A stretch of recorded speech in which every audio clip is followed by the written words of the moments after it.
Hey there, everyone, and welcome to AJ and Friends.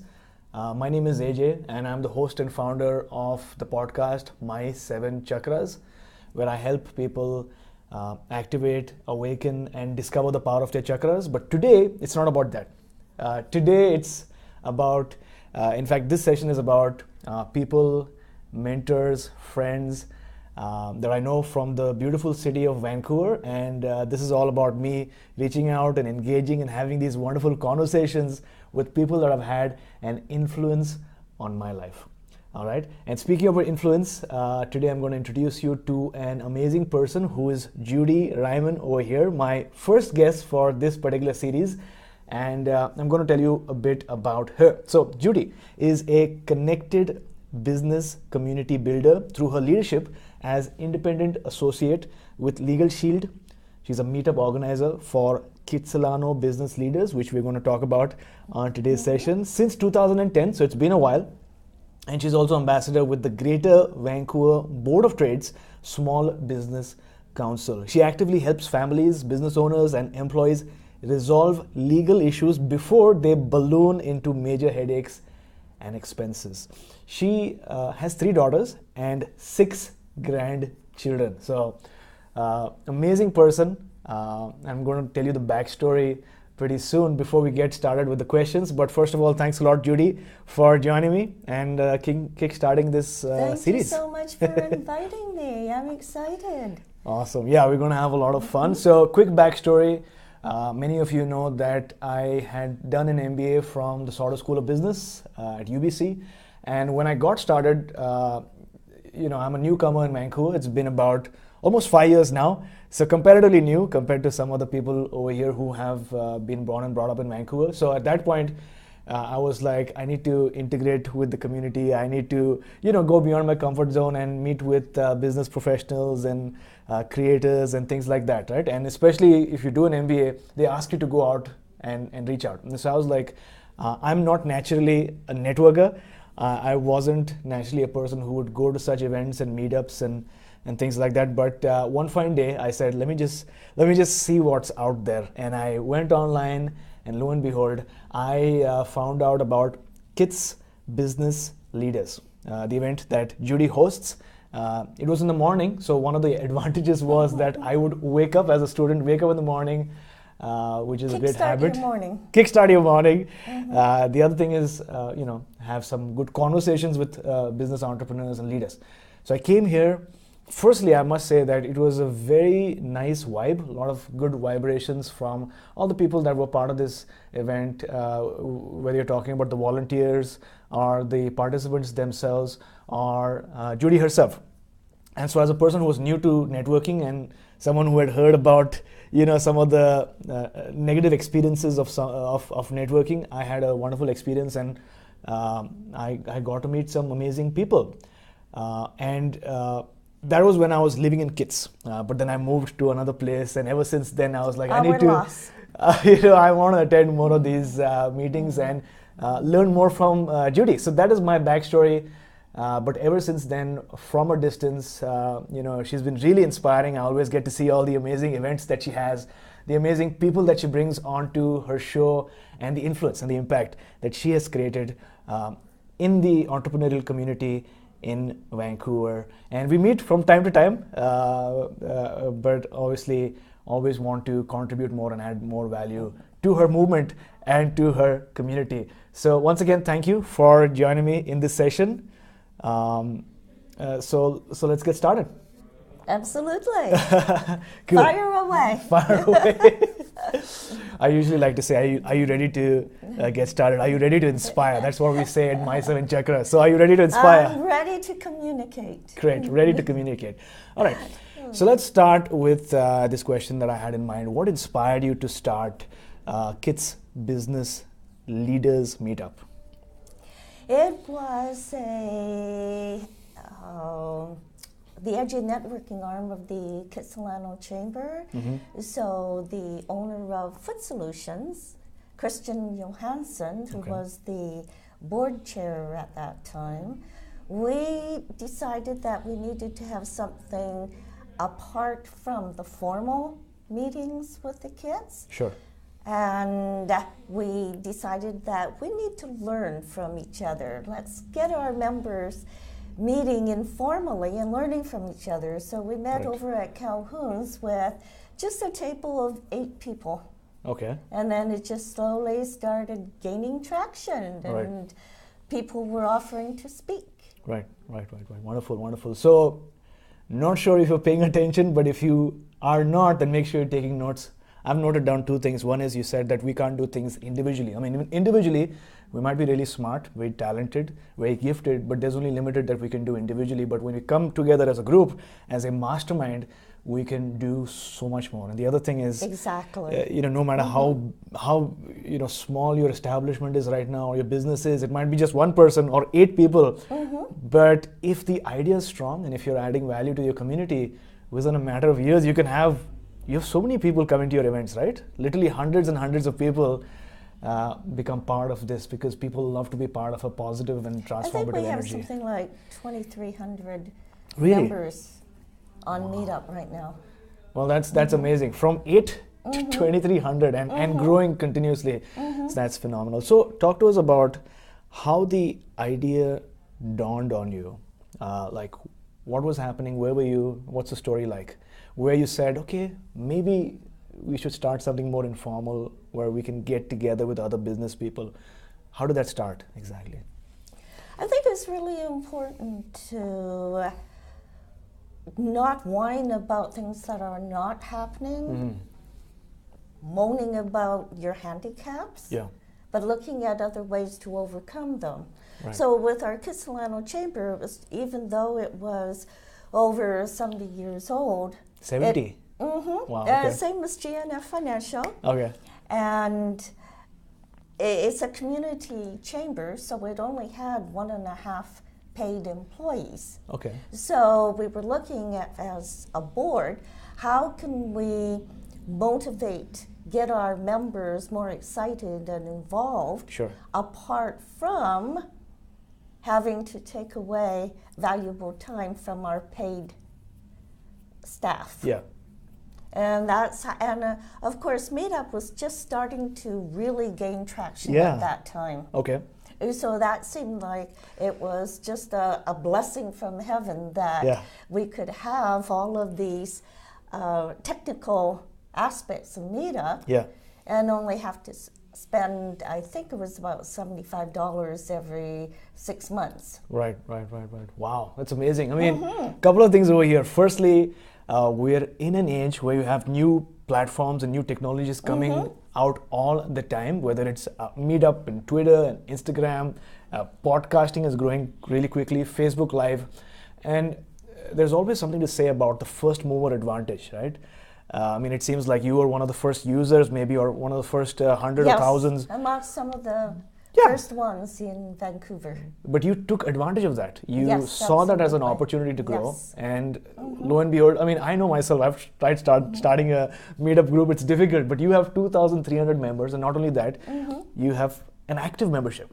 People are coming to the event. So if you're watching this right now, make sure you note down any new technology that is upcoming right now. And not just that, decide to commit to one platform and specialize in that. Because once you're a master at that platform, you can move on to others because you're basically aggregating an audience and giving them value.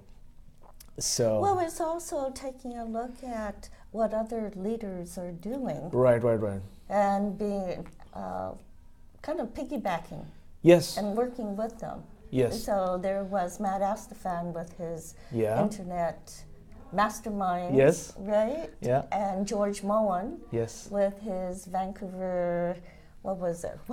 George Moen had his Rapid Time Network. Okay. Yes. Okay. Yeah, Matt Astafan, I would love to get an opportunity to meet him and interview him as well because I just connected with him over Facebook a couple of weeks back, but definitely he's got a huge community as well. He's in Portugal right now. He's in Portugal, right? And he'll be back on the 17th. Right. Phenomenal. But I mean, Matt's event was also one of the first that I attended. And I wanted to grow in the digital marketing, internet marketing space. And I attended a couple of his events, and lo and behold, I got to meet and network and connect with so many amazing individuals, and it just shows the power of not just connection but local community as well. So thanks a lot for sharing that. The other thing that comes to my mind is modeling, right? Why try reinventing the wheel yourself? If you have these successful people who are doing something, just model what they're doing, do it step by step, and you'll get to either where they are or where they... Also working with the leaders. So we had Matt Astafan come in as the speaker. Okay. So there we're kind of pollinating, joint venturing. Yeah. So we had George Moen coming in as a speaker, and he brought his tribe, and we bring our tribe over. So it was really a tremendous flowering growth. Fair enough. Lot of learning so far, and we're just getting started. So I hope you have a thing or two to share. If you have something to share, if you want to mention something, if something comes to your mind, maybe you attended one of Judy's events in the past, make sure you add a comment below and ask, share, and let Judy know. Right? And our next meetup is this Thursday, Valentine's Day. Valentine's Day. What is the event all about this time? Oh, we're taking advantage of Valentine's Day, so our speaker is going to be talking about how to harness your sexual energy for productivity and creativity. Wow, awesome. So if we're looking at this through the lens of chakras, then she would probably be speaking about the sacral chakra, which is all about creativity, flow of emotions, and sexuality and sensuality, which is so important. And I look forward to what she has to share. Now, what has been your biggest learning so far with organizing and running these events? If there was one thing that you had to share, what would that be? Some learning. If you have a passion for something and you see a need that you're filling a niche, it's absolutely phenomenal how you can gather like-minded people who support each other and give energy to each other. And I think that's what makes Kitsilano Business Leaders so successful. And people come and they feel the aura, the community feeling. It's every time when they come to the meetup, it's like coming to a family event monthly. I definitely note that as well. I mean, like I mentioned right at the start, your events have a different aura, a different vibe altogether. You make people feel comfortable, even though they might be new to your community.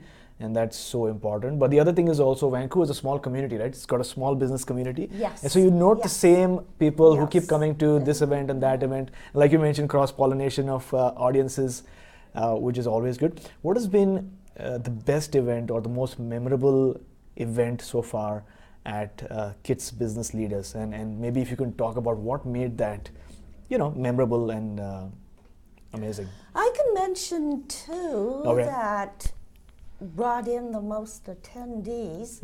And one, of course, was Dan Locke, and that's just because of his personality, the way he speaks, and his subject matter, as well as his tribe coming in.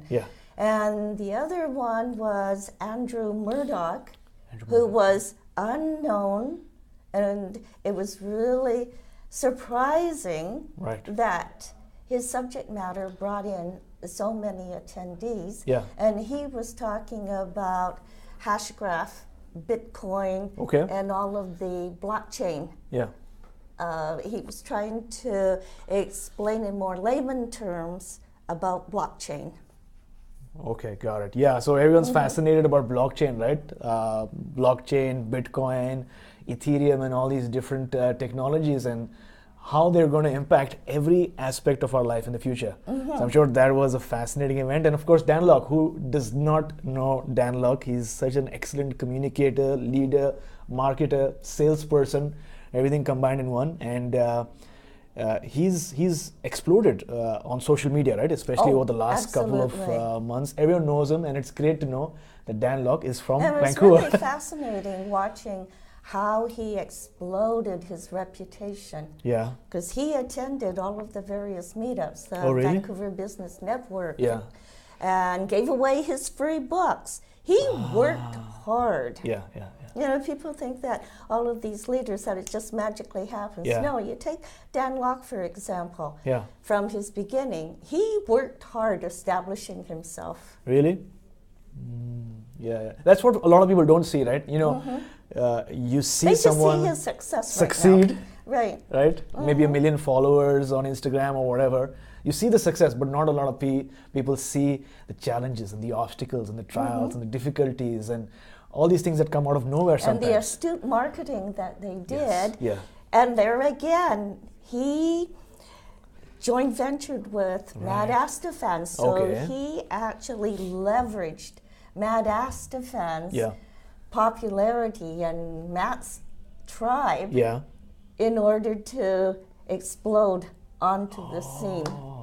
Right. So if there's something that we're learning today, it is the power of not just taking action, but also leveraging networks and working with people in the same niche or just doing some joint ventures, because you can always benefit the other person's community and likewise they can benefit yours.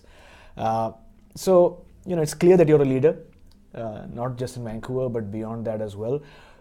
For someone who's watching this right now, what is one or two traits that you definitely see in leaders today, or that you had to build yourself to get to where you are? Within the last couple of years, I've had sort of a shift in thinking about leadership. There are natural leaders just because of the force of their personality. You know, you walk into a room and that person just has a really magnetic personality, and even if what he says is not true, everybody thinks that is true. That's true. Just because of the magnetism of that person's personality. But then you take a look at, for myself, when I walk into a room, I don't have that magnetic personality. What I do is become passionate about various things, and that passion radiates outwards to bring other people coalescing around me.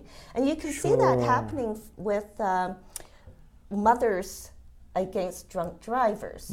You know, just a mother, housewife, but suddenly they become really impassioned about a subject and they rally other people around them and get a movement going.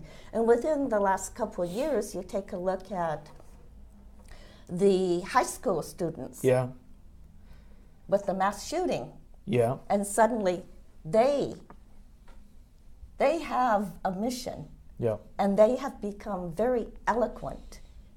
And they are leaders, pulling everybody else just because of the importance that they feel about the subject. And the women's movement, the last couple of years, look at all of those women who have been elected during the midterms. They became really impassioned about certain topics. It's so true. It's so true. I mean, what I have realized is that every person has a leadership skill or quality within themselves. Right? Everyone has that inert tendency or that gift, and it depends on how you express that gift. That determines whether you're that person who comes into the room and, you know, everyone notices, or if it's the other type of leadership that you mentioned where you show individual attention and they shine, and in shining they realize that you're the leader yourself. And also everyone has this reluctant leader within themselves, right? I mean, it's like we have this quality, we know we can add value, we know we can be that leader, but sometimes we hesitate, we don't do it, we don't take action. And then sometimes it's like the mentors in your life or the friends in your life or the people that know you encourage you to take action, say that you have that within you, why don't you just do it? You know, and that gives you that motivation to step on. And also certain circumstances, struggles, difficulties might make you stand up to the challenge and show what you're truly made of, right?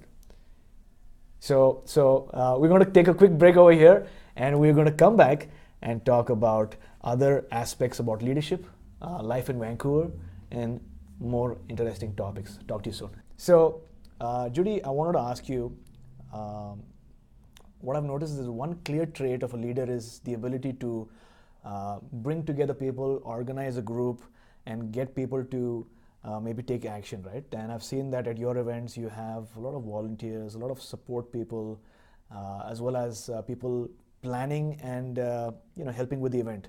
So my question is, what advice do you have for someone who's watching right now who wants to develop these skills, these leadership skills of organizing, leading, and mobilizing a team, especially in the scenario where it's not an organization, so you're not their manager, but it's sort of like an informal type of leadership. So how do you go about that?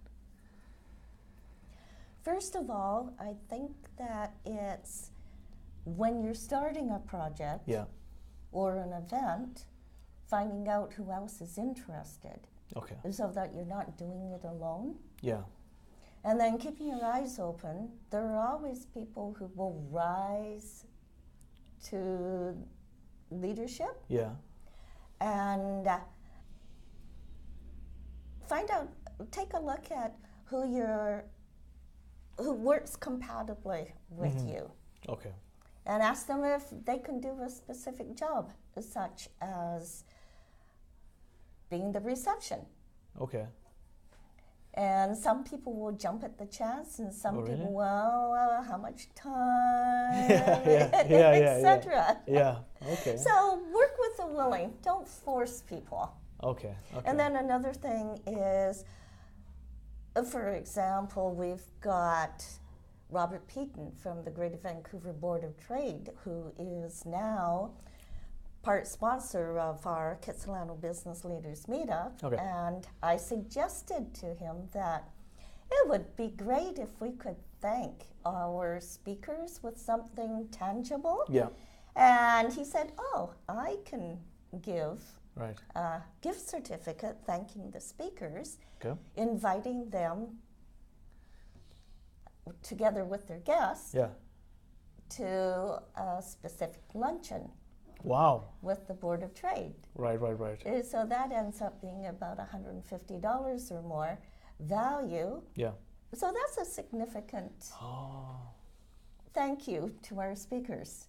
Wonderful, and that is just thinking of, okay, how can we help? How can we complement? How can we add more value to our speakers, to our attendees, to everybody involved? Yeah. And just put the feelers out and see, it's like fishing. Yeah. And see what catches. And you never know what you might be able to catch. Wow, that's amazing. That's a golden nugget right there. And what I've got from this is basically to understand what needs to be done, and then like what are the different tasks or jobs that can come together and form the event, and then just putting out feelers and reaching out to people and seeing whether there's interest in either supporting or volunteering. Some might say no, but there will definitely be some people who are really interested and would like to be a part of this experience. And also having a win-win experience, like you mentioned, for the sponsor, just coming together, again, JVing, joint venturing, and providing a win-win experience. So thanks a lot for sharing. Always win-win. Win-win situations. Got it. So were you born in the city of Vancouver? No, I was born in China, Canton. Okay. And when did you come to? When I was tiny. Okay. Got it. So how has Vancouver changed over the last 15 years? Because I've heard this. That will really show my age, won't it? Well, let's put it this way. Yeah. I went to the University of BC. Okay. And back then, yeah. I think that riding the bus cost something like 10 cents or 25 cents. Really? Not only that, I think that the transit system shut down. It was either at 12 o'clock midnight or 1 p.m. So any of the students who were having Saturday night out downtown, they had to hoof it all the way back. Really? Yes. Wow. The service would stop right at Alma. Okay, so it would stop at at that Alma roundabout there? I know that roundabout, yeah. So everybody would have to hoof it. Walk it back to UBC. Yes. And so the people who were staying in residence, yes. Yeah. That's a long distance. I mean, that's what, 30 minutes? It is. Well, it's a good walking distance. I think it's longer than 10 minutes. Yes. Wow. So that's a big difference. It's probably like half an hour or more. Yeah, and also the fact that Oh, and a lot of them would be walking from downtown. walk from down, yeah. Because the bus system, even from downtown, would be really slow. Right. Plus, also from Alma onto UBC, there are some forests, right? It's pretty dense, thick, vegetation and foliage. So, and then, of course, another aspect that has been tremendously different. yeah. Downtown used to close down right at the end of the work day. Really? And it was deserted on weekends. Okay. Okay. But how many years back was this? Oh, that's a long time. A long time back. Okay. Decades. Fascinating. But Yes. Now it's so vibrant. There's actually people live there. going on It's a all the residential time. plus Yes, commercial district, yes. right? Wow, that's amazing. Now, what would you say is your favorite, thing about living in Vancouver? As a person who's been here for so long, as on today, what is your favorite aspect or part of living in Vancouver? I think that it's the people Yeah. and the opportunities. There are a lot of people say that Vancouver is unfriendly. You hear it all the time, that Vancouver is unfriendly. Yeah. And then you see some people that it's just a matter of connecting and stepping forth. Yeah. It's different from other cities, it seems, even from Toronto. Yeah. Because in Vancouver, people don't tend to invite other people to their homes for lunch and dinner and such. Whereas they tend to be going out to the bar, to meetups, to restaurants. But not home. They don't bring them, invite them back home. Okay. I think that's a dramatic difference. Right. Okay. One of the dramatic differences. So people are frequently very disappointed because they're used to inviting people over for dinner and it being reciprocated. Okay, I get it.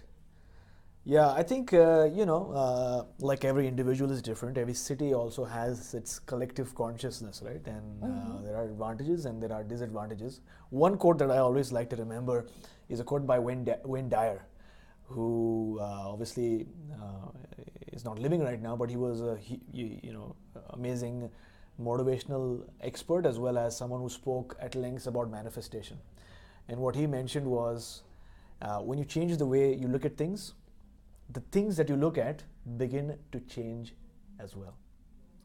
And so a lot of times, valid that maybe Vancouver might be different as compared to other cities, maybe people don't invite you at your home, but the moment you change your outlook, like you say, go past your comfort zone, reach out a bit, what I've noticed that things begin to change as well.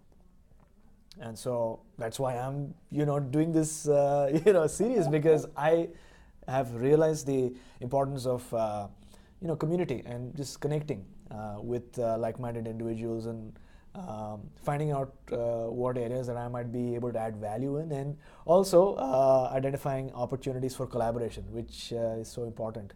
So absolutely, collaboration is the key. Yeah. Awesome. Thanks a lot for sharing. Because once you start doing it, other people start following your example. Yeah, and then it becomes a habit, right? It becomes a habit. It becomes more. You embody that particular practice, and then it becomes part of you. So it's quite fascinating how that happens. But what is one change that you'd like to see in the city of Vancouver? Now we've spoken about the good part. What is one change that you'd like to see in Vancouver? Oh, the homelessness. Yeah.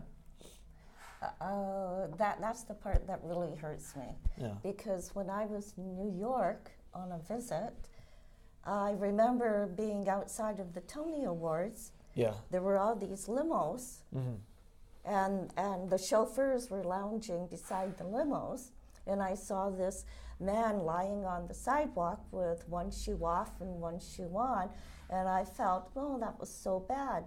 And then I've been living in Alberta for over 30 years, raising a family. When I came back to Kitsilano, and I saw people sleeping outside of Tim Hortons Yeah. on Broadway in my neighborhood. Yeah. And I'm seeing that all over the place. So that homelessness has caught up in Vancouver. Right. And it's endemic. It's everywhere now. Yeah. There's the super rich and there's the super poor. Extremes, right? Yes. Yes. I mean, the fact that we right now are in a way different situation, because Vancouver, we're in the month of Feb, almost half complete. And there are people sleeping out there in the cold. Yeah. That's definitely a challenging situation, because firstly, it's not supposed to snow right now, but it is snowing heavily in Vancouver right now. The transit system is, facing challenges, and cars are sort of starting to skid. It's very cold, and one thing I was grateful yesterday was that at least I had a place to go back home to. Yes. It was warm. Yes. It was comfy. I could make a hot chocolate, and challenges are everywhere, right? Obstacles are everywhere, but it's important to, from time to time, be grateful for the things and people and the opportunities that you have in life. And speaking about opportunity and speaking about magical moments, and speaking about legacy, what is that one legacy that you'd like to leave the earth with? What do you want people to remember you by?